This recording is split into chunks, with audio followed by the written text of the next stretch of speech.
What's going on, guys? Welcome back to another video. In today's video, we're going to be discussing a little bit more information about Kingdom Hearts 4. So without any further ado, let's get started.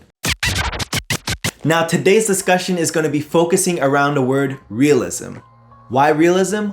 Well, because Square Enix wants Kingdom Hearts 4 to target realism. So the first bit of information I want to go over is the engine that the game will be using. We have confirmation from co-director Yasue that the trailer shown was running in Unreal Engine 4, but the final game will be using Unreal Engine 5. Now, this is a W for many reasons. It means that the game in general will look better, but he specifically points out that the lighting and shadows will be much better. The reason why this is so important is because remember, this game is targeting realism, so shadows and lightings play a huge role in this. For example, if we look at Horizon Forbidden West and compare the current and last gen versions, you'll see a dramatic difference in lighting and shadows.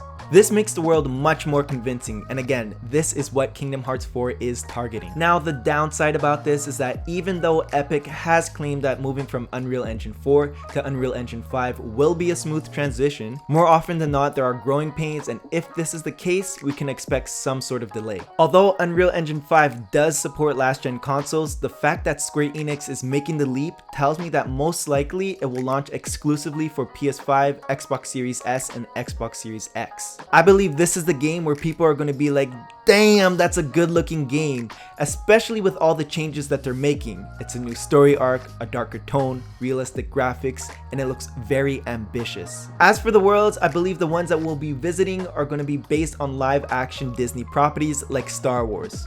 Why? Because of realism. I said it in my last video, but I'll say it again. The forest that we see in this trailer looks like Endor. The similarities are uncanny. I would love to get Pirates of the Caribbean again. It was such a good world. Other properties that we might see are stuff from Marvel.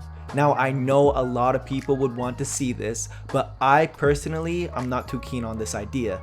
But I don't know much outside of the Marvel movies, so it can potentially work, I guess. You know, it just dawned on me, how cool would it be if they incorporated Princess Mononoke into it? I know we've been discussing how realism is the focus, but I think this can work. It's an anime, right? And the characters are drawn based on people, not your traditional Disney characters like Donald, Goofy, Mickey, Daisy, and all of them. The movie also revolves around darkness and controlling your anger and hate, so I think it would be a great fit for Kingdom Hearts 4. Just imagine kicking some heartless ass with Ashitaka and San.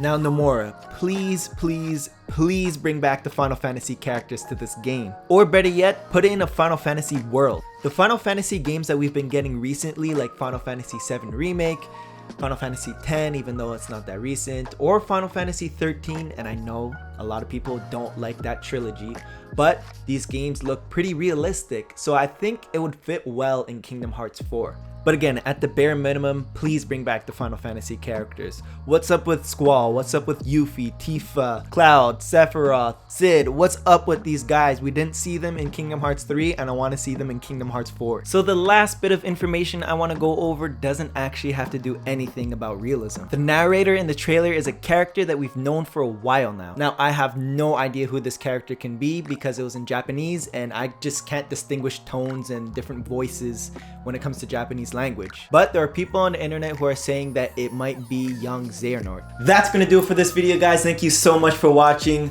I'm gonna be covering everything Kingdom Hearts 4, so like, subscribe, and hit that notification bell so you're always up to date with my videos, and I'll see you next time.